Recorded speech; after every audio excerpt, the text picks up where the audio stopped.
Lezigeza indaba zo-1KZNTV oyifundela usamukeliso kaNqulunga ngikubingelele mbukeli naze ihamba phambili usuku namhlanje. Kwedluliselwe inkantolo entsha ogwini kukhulekelwe abakhahlanyezwa izikhukhula kanti ANC ithi simngankomo ngowasemabhida.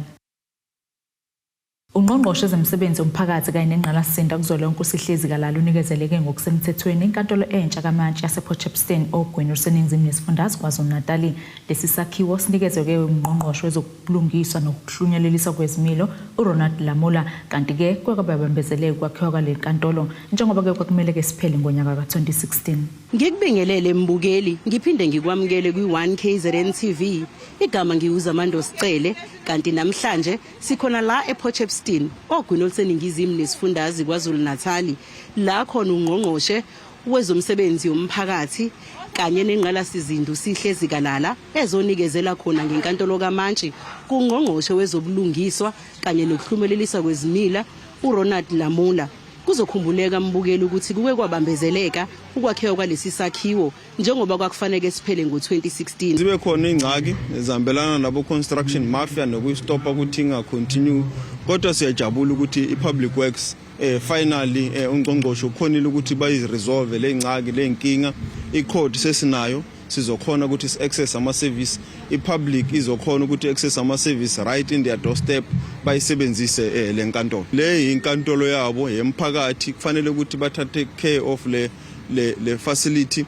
ngoba i-facility yabo kufanele ukuthi bayisebenzise ba-participate kuzinto ezihambelana nemalungelo wabo kule court as witnesses as abantu abayisebenzisayo baphinde bamake sure ukuthi le infrastructure bayiprotecta ngempilo zabo. Kanti njengamanje ngimi nosekela meya wesifunda uMasipala ugu uMandla Chiya ngikubingelele sekela meya ngiphinde ngikwamukele. Asibonge msakazi sibingelele ukuthi ke sibe nani kulolu suku lwingqayizivele la namhlanje.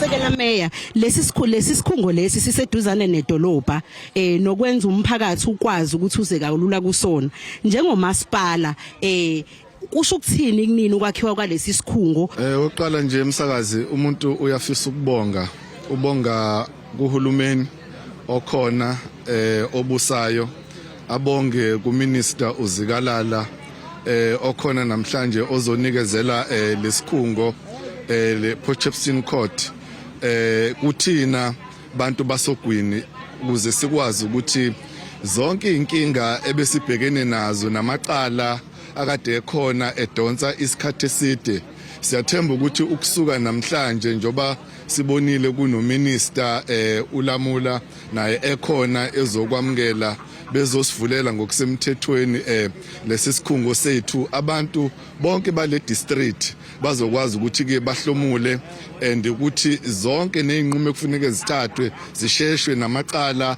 akade maningi sikhala ngawo ukuthi ke akapheli uma ngabe sifika ezikhungweni siyathemba ukuthi ke kusukela namhlanje kuzokwazi ukuthi ke lamaqala aphele aqedwe. Kanti sisasePortShepstone la khona ungqongqoshe usihlezi kalala ezovula ngokusemthethweni inkantolo kaMantshi yasePortShepstone.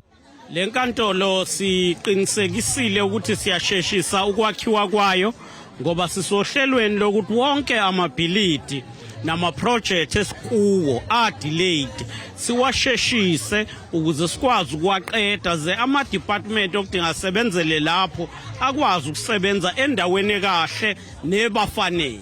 Njengamanje sihleli namalungu omphakathi ukuthola kabanzi ukuthi ngabe ukuvula kwale nkantolo kusho ukuthini kubona. Ngikubingelele mawami ngizocela uzazisa igama lakho nesibongo ebese usitshela ukuthi ngabe kusho ukuthini ukuvula kwale nkantolo njengelunga lomphakathi.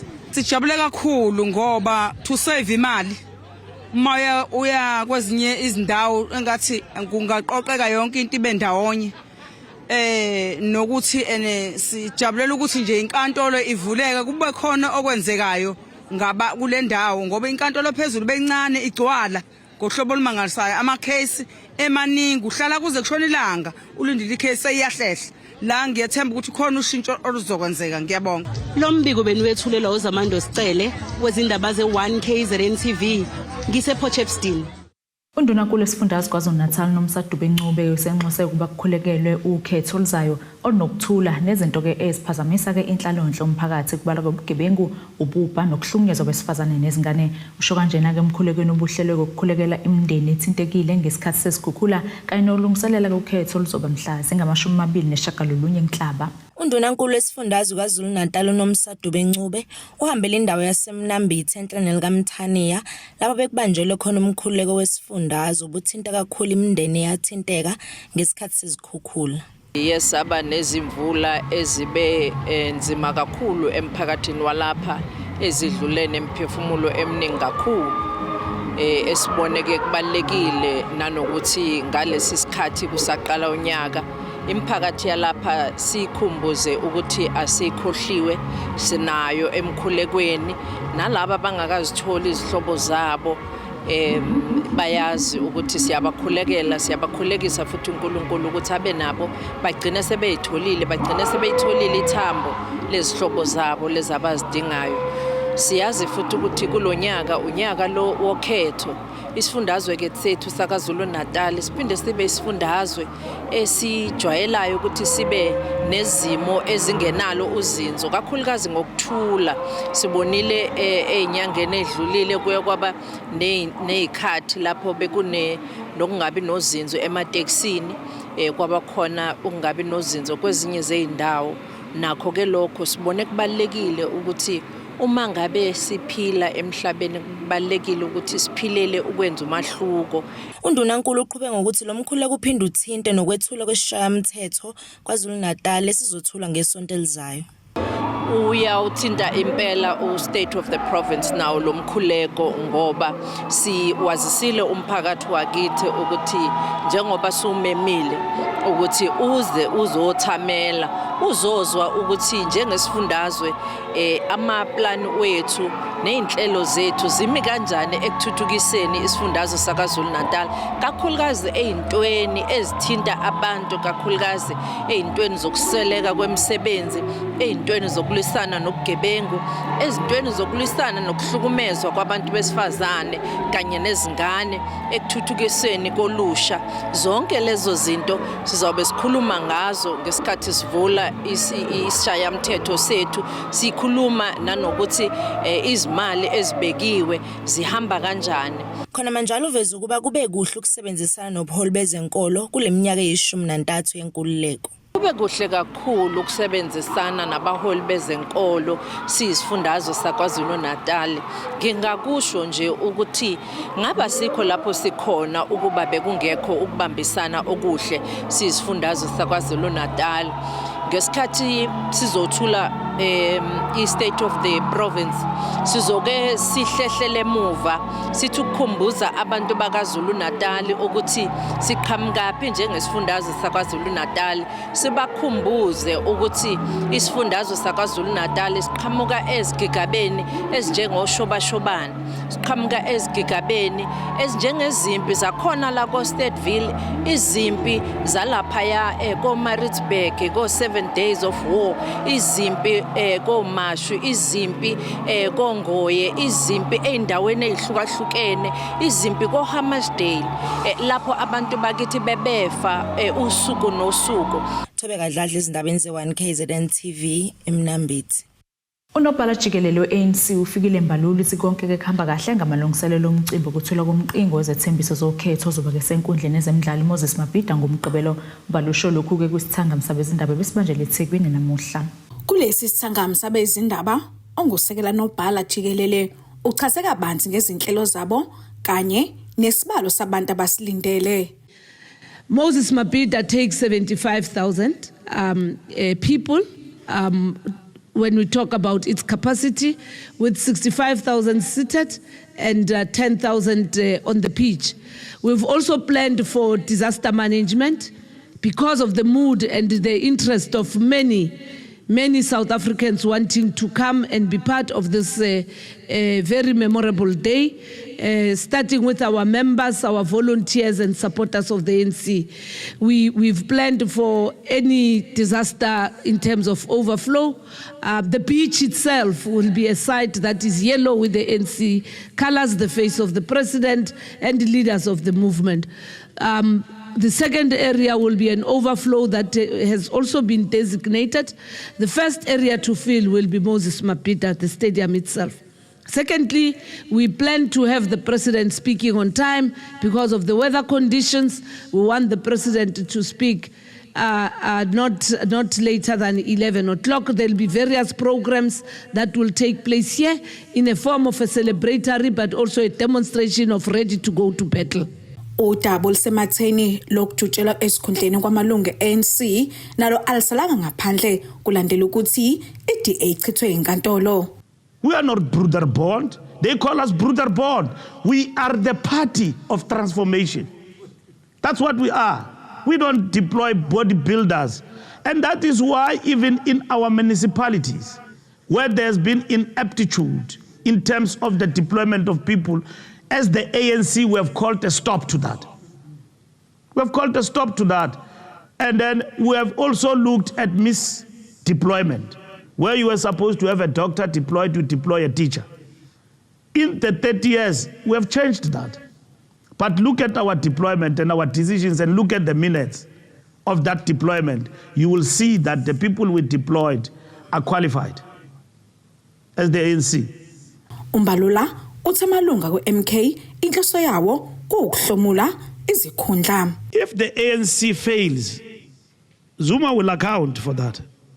He will have contributed to its failure. I'm happy to confront Steenhuisen and all his people.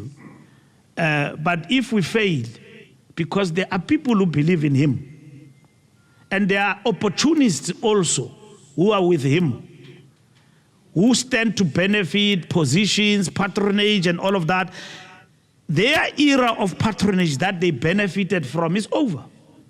And they think they can get it through MK party. And that is where they go in their numbers. Look at them and look at their names. And that's why there is a manifesto every weekend, because there's nobody in charge there. Because it is a party that was formed for a particular mission. And I will explain as time goes. The truth about MK is not what former President Zuma is saying. He knows. It's not about Cyril and all of that. It's not that.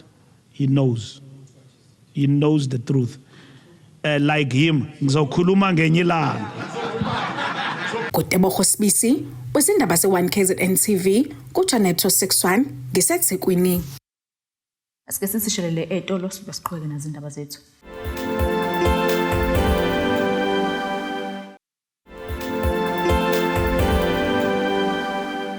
Sikwamukele mbukeli ubukela indaba ze-1KZNTV nazi-ke ihlokwana kuyizona ehamba phambili osukwini namhlanje. Kwedluliselwe inkantolo entsha ogwini kukhulekelwe abakhahlanyezwa isikhukhula kanti ANC ithi simngankomo ngowaseMabhida. Lokho ngumhlaziyo ozimelwe zomnotho Professor Bonke Dumisi uthi kongqongqosho kuleli wezezimali ukwazile ukugwemeza kwenza izethembiso ngemali elakuleli elingenayo noma kuzokwenza kube bahluleke ukusifeza kanti futhi ke kube umqondo ophusile ungalibeki ngembaba lapho eye wanciphisa khona isabelo mali seminye yeminyango. uDumisi kulokhu ke usho lokhu ngesikhathi ke ekhuluma neziko lezindaba kulandeleke isabelo mali sethule ungqongqosho wezezimali kuleli osukwini la izolo. Inkulumo kaNgqongqoshe wezezimali kuleli ikwazile ukugxila emaphuzwini abalekile. Lokho kudalulwe umhlazi wezomnotho zimele njengoba beveze ukuthi kube ubuchule bongqongqosho ugodongwane ungagaguli lapho ke ezonciphisa khona isabelo mali. So bokulindeleke ukuthi izolo ungqongqoshe uzoqhubeka asho nje ukuthi okay iziphi izinto ezizonciphiswa. Kodwa wonke umuntu obebhekile lapho ikhosatu namanye ama-trade unions bebethi nje ngeke bayimele bona leyo nto ukuthi kuthiwe khona into ebizwa austerity budget ekuzonciphiswa kuyona. Ungqongqoshe ukwazile ukuthi angasho ngokusobala ukuthi kukhona amanye ama-budgets anciphisiwe. Kuzokhumbuleka ukuthi osukwini lwayizolo ungqongqoshe wezezimali kuleli wethule isabelo mali sika 2024-2025 lapho ke echazele umnyango wezempilo imali engu-848 billion wamarandi weminyaka emithathu ukuze ke ukwazi ukuqasha abasebenzi uphinde uthuthukise ingqalasizinda wandisa ke nemali yomnyango wezamaphoyisa. uDumisa uphinde wakhuluma ke ngokungehliswa kwentela kanye nemali yezibonelelo. Okunye futhi njengoba uhulumeni ekweleta imali engaka bokungazi ukuthi usho ukuthi uhulumeni uzonyusa intela ama-personal income taxes. Lokho bokuzoshaya abantu abaningi. So into eyenzekile izolo ukuthi ayinyuswanga personal income tax ngoba kufuneka sazi futhi ukuthi kunabantu abangaphezulu 28 million abathola izibonelelo ezahlukehlukene kuhulumeni. So bokumbuzo ukuthi izoqhamuka kuphi yonke ke leyo mali. Kodwa ushilo ungqongqoshe washo ukuthi kunyuswa imali yogogo nomkhulu 100 rand nalabo abakhubazekile disabled ngo 90 rand waseyaqhubeka. Engxoxweni yeziko lezindaba noDumisa uveze ukuthi ke kube umqondo omuhle ukugwema ukuthatha imali esikhwameni esibizwa nge-contingency reserve account okuyimali ke esetshenziswa kuphela uma kunesimo esibucayi ikakhulukazi ngenxa yesimo esibhekene nelakuleli.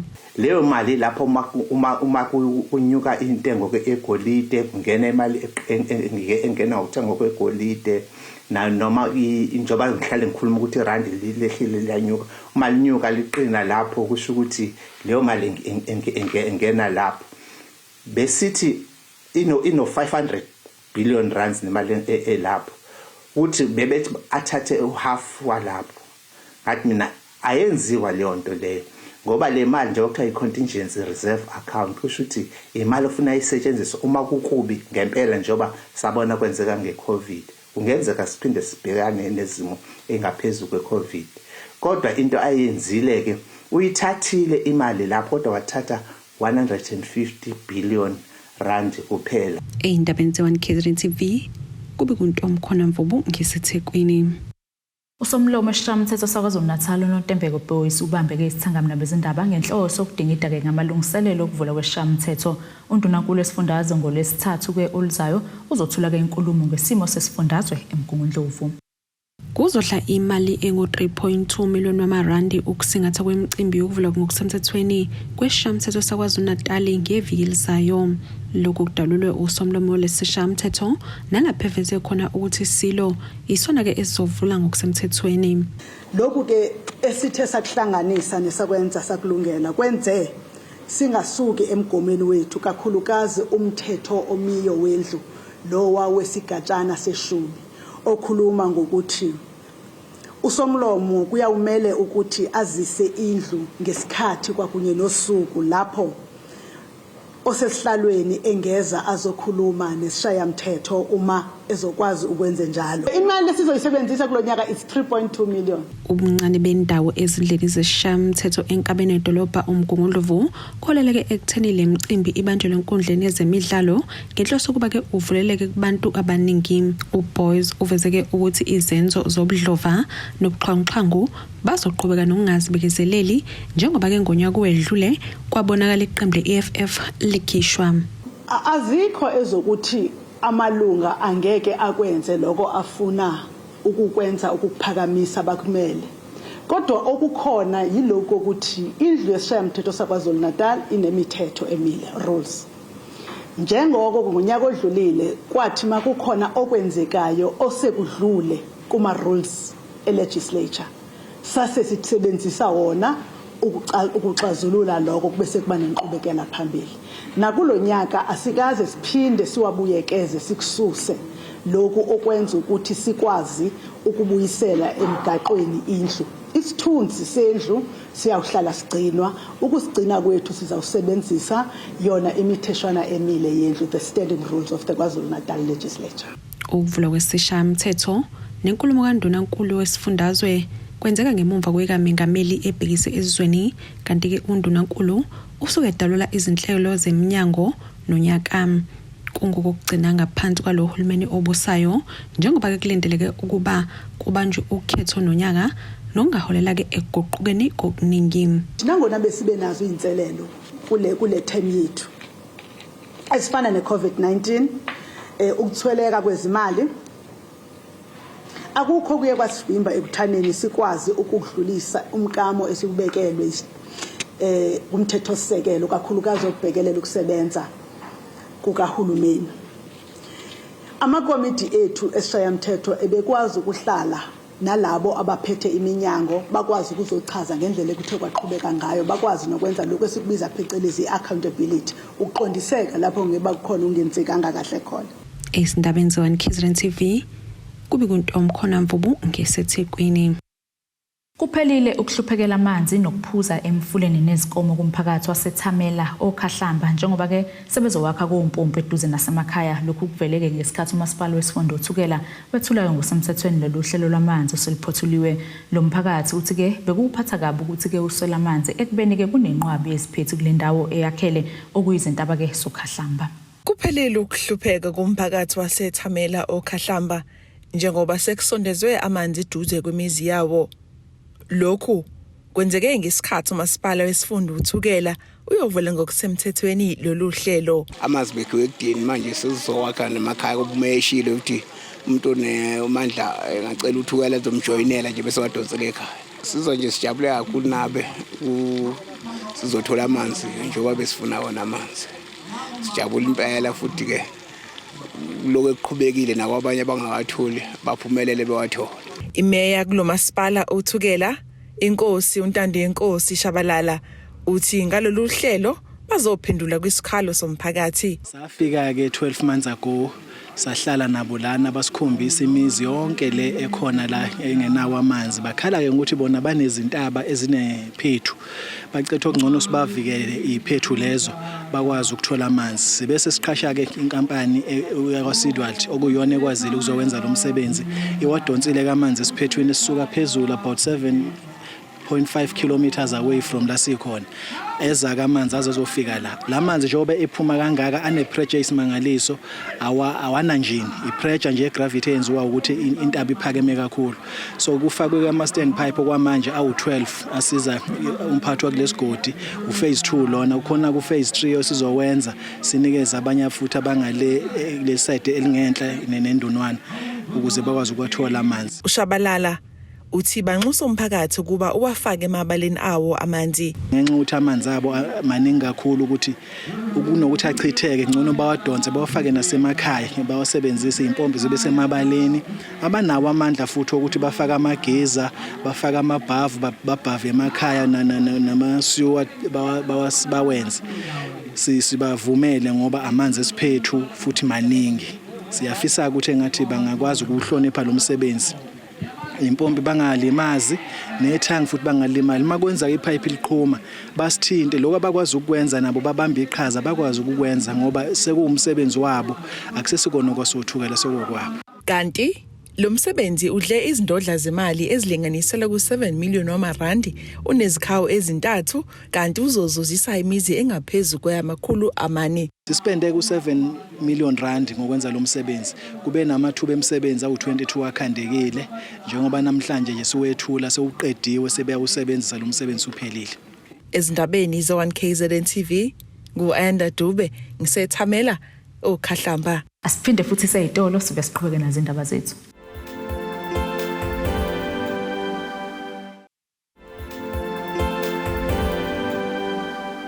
Asiphinde sikwamukele imbukelo usabukele zona ngendaba ze1KZN TV nazi ke bekuyihloko bekuyizona behamba phambili osukwini namhlanje. Kwedluliselwe inkantolo entsha ogwini kukhulekelwe abakhahlanyezwa izikhukhula kanti ANC ithi simngankomo ngowasemabhida. Ake sibheke engosini yezomnotho.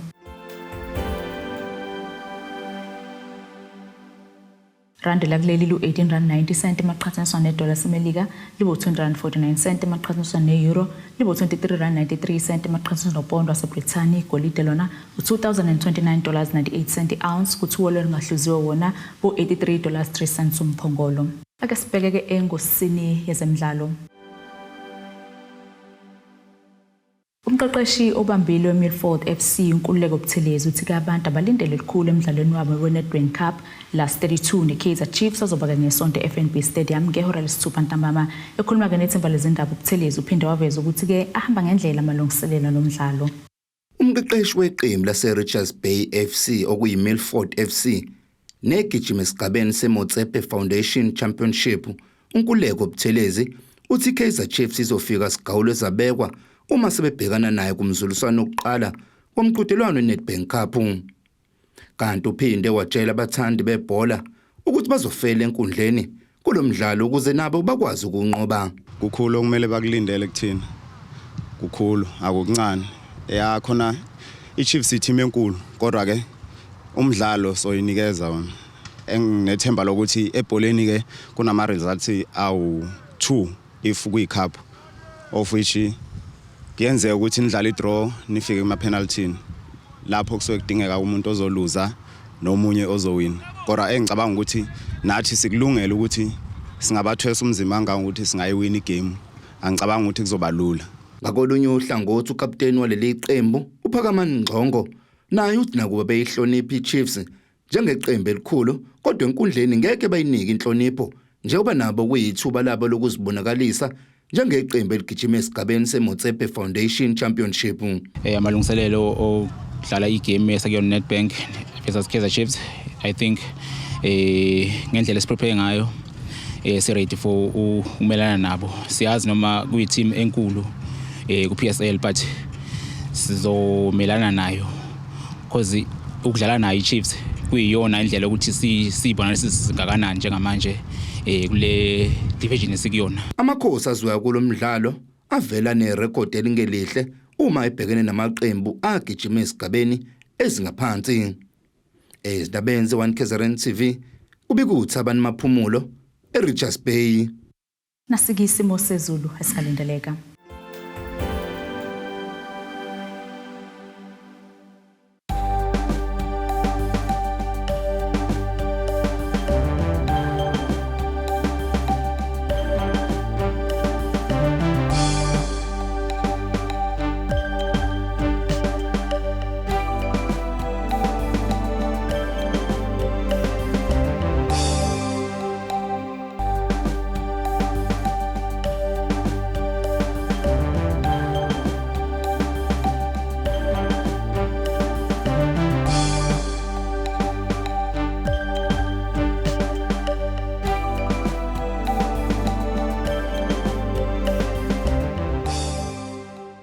Bukelekeze yaguqa bese kuphathele zona osukwini namhlanje mina nawe ke sihlangane kusasa futhi ngasisikhathi esifanayo nisale kahle. Abethuli bethu bezindaba baxhaswe iThulis Bayview Bridal. Ungabashayela kulezi zinombolo ezivelile.